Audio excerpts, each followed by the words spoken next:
अस्सलाम वालेकुम my YouTube family. I hope कि आप सब खैरियत से होंगे और हम भी बिल्कुल ठीक ठाक है। तो जी आज मैं बना रही हूँ टिंडे गोश्त।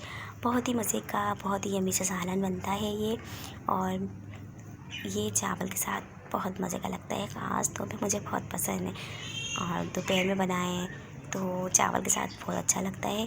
अगर आप चैनल पे नए हैं तो चैनल को लाइक सब्सक्राइब ज़रूर कीजिएगा, और कमेंट में ज़रूर लिखिएगा कि आपको कैसा लगता है और आपके घर में किस तरीके से बनाया जाता है।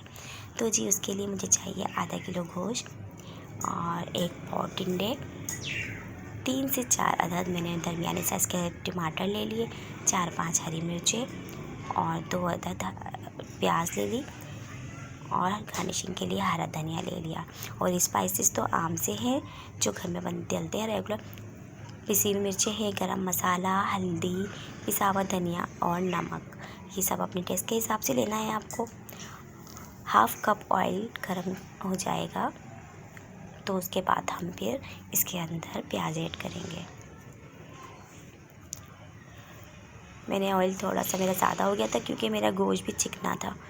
तो आपको पता है चिकनाई जब अपना ऑयल छोड़ती है तो वो भी काफ़ी हो जाता है। तो मुझे इतना अंदाज़ा नहीं था, मगर देखिए मैंने फिर बाद में निकाल लिया था ऑयल इसका। ये मैंने प्याज इसमें ऐड डाल दिए। प्याज बारीक बारीक चॉप कर लीजिएगा, और फिर उसके बाद जब ये ब्राउन हो जाएगा फिर उसके बाद हम इसमें गोश्त डालेंगे और अदरक लहसुन डाल के फिर उसकी भुनाई करेंगे अच्छी तरीके से। जब प्याज हमारी ब्राउन हो जाए फिर उसके बाद हमें गोश्त डालना है, ताकि गोश्त की स्मेल भी ख़त्म हो जाए। अच्छी तरीके से उसकी भुनाई करेंगे हम। गोश्त मैंने बछिया का लिया है, आप चाहे तो उसको चिकन में, मटन में बना सकते हैं। मैंने बीफ या बछिया का गोश्त लिया है। जल्दी भी गल जाता है और टेस्ट भी बहुत मज़े का लगता है। अक्सर ये जो सब्ज़ी वाले सालन होते हैं, भिंडी गोश्त, अरबी गोश्त, टिंडे गोश्त, शलजम गोश्त, गोभी गोश्त, तो ये सब ना बीफ के गोश्त में मुझे ज़्यादा पसंद आता है। जो बीफ होता है ना वो ज़्यादा टेस्टी लगता है। ये देखिए हमने अच्छी तरीके से इसकी भुनाई कर दी है ताकि हमारा गोश्त अच्छी तरीके से भून जाए। फिर उसके बाद मैं इसके अंदर तमाम मसाले डालूँगी जो मैंने आपको बताए हैं। आप अपने टेस्ट के हिसाब से डाल दीजिएगा, जितने भी आपके घर में खाए जाते हैं। नमक मिर्ची सबके घर का अपना अपना हिसाब किताब होता है। और फिर इसको गोश्त को गलाने के लिए मैंने इसके अंदर डाल दिया है हाफ़ गिलास पानी, ताकि मेरा गोश्त अच्छी तरीके से गल जाए। और फिर इसको कवर कर देंगे। कवर ये आप देख रहे हैं, ये तकरीबन मेरा हाफ़ डन हो चुका है गोश्त। और अभी इसकी भुनाई करूँगी। अभी मैंने इसमें टमाटर ऐड नहीं करे थे, अब मैंने इसको हाफ़ डन होने के बाद टमाटर ऐड करे। फिर अब इसके टमाटर के साथ गोश्त की अच्छी तरीके से भुनाई करूँगी, ताकि टमाटर और गोश्त और तमाम मसाले एक जान हो जाएं। ये आप देख रहे हैं, इसमें दही भी डलता है, इमली भी डलती है, मगर मैंने सिर्फ टमाटर डाले क्योंकि मौसम ख़राब है अभी, तो हम इसमें इमली हमने नहीं डाली। टमाटर से अच्छी खासी खटास आ जाती है। और ये शोरबा वाले सालन जो खट्टे खट्टे होते हैं ना, बड़े मज़े के लगते हैं चावल के साथ, और लड़कियों को तो बहुत पसंद होती है ऐसी चीज़ें। ये आप देख रहे हैं ऑयल भी सेपरेट हो गया, और ये गोश्त भी हमारा तकरीबन गल गया है, और टमाटर भी हमारे गल गए हैं। सारा मसाला हमारा एक जान हो गया है। साबुत साबुत टमाटर जब मुंह में आते हैं, प्याज जब तैर रही होती है, तो वो बिल्कुल अच्छे नहीं लगते हैं। फूहड़पन लगता है, बिल्कुल अच्छा नहीं लगता ये सब कुछ।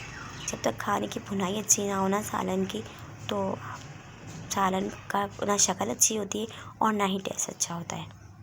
और बहुत सारे घरों में ना ससुराल वाले बुरा भी बहुत मानते हैं कि यार ये तो बहुत ही बुरा बना है, और इसको तो खाना बनाना नहीं आता, सालन बनाना नहीं आता। ये देख रहे हैं आप, बिल्कुल इस तरीके से हमने इसकी भुनाई कर दी। और फिर इस स्टेज पे मैंने इसके अंदर टिंडे डाले, 4-5 हरी मिर्चें डाल दी, और फिर हमने इसके अंदर हाफ़ कप पानी डाल के अच्छी तरीके से टिंडों को गोश्त के साथ भुनाई कर दें। और शोरबा अपने हिसाब से रखिएगा, जितना पतला खाते हैं, जितना गाढ़ा खाते हैं। मैं थोड़ा सा मैंने पतला रखा था क्योंकि मैं चावल के साथ बना रही थी, तो मैंने थोड़ा सा पतला ही रखा है। आप तो ये देखिए, बस मेरा ये टिंडे और टिंडे का सालन बिल्कुल सही तरीके से तैयार हो चुका है। अब इसमें जितनी भी आपको ग्रेवी रखना है आप ग्रेवी रख सकते हैं। और ये देखिए टिंडे भी गल चुके हैं। बहुत मज़े का, बहुत वीआईपी बनता है ये। और जिस तरीके से भी आप खाना चाहें उसको खा सकते हैं, चावल के साथ, पराठों के साथ। मैंने चावल बनाए थे, इसके साथ बॉइल्ड राइस। ये देख रहे हैं आप, बहुत ही मज़े का, बहुत ही वीआईपी बनता है ये सालन। ज़रूर ट्राई कीजिएगा। और बस एंड में हमने इसके अंदर हरा धनिया डालना है। हरा धनिया मैंने धो के इसको काट लिया था ताकि हम इसको गार्निशिंग करें इसकी हरे धनिया के साथ। और ये लिए वीआईपी सा हमारा टिंडे गोश्त तैयार है। अगर रेसिपी अच्छी लगी तो प्लीज़ चैनल को लाइक सब्सक्राइब ज़रूर कीजिएगा और दुआओं में याद रखिएगा। कैसा लगा आप मुझे ज़रूर बताइएगा। जब तक मिलते हैं अगले रेसिपी के साथ, जब तक के लिए अल्लाह हाफिज़।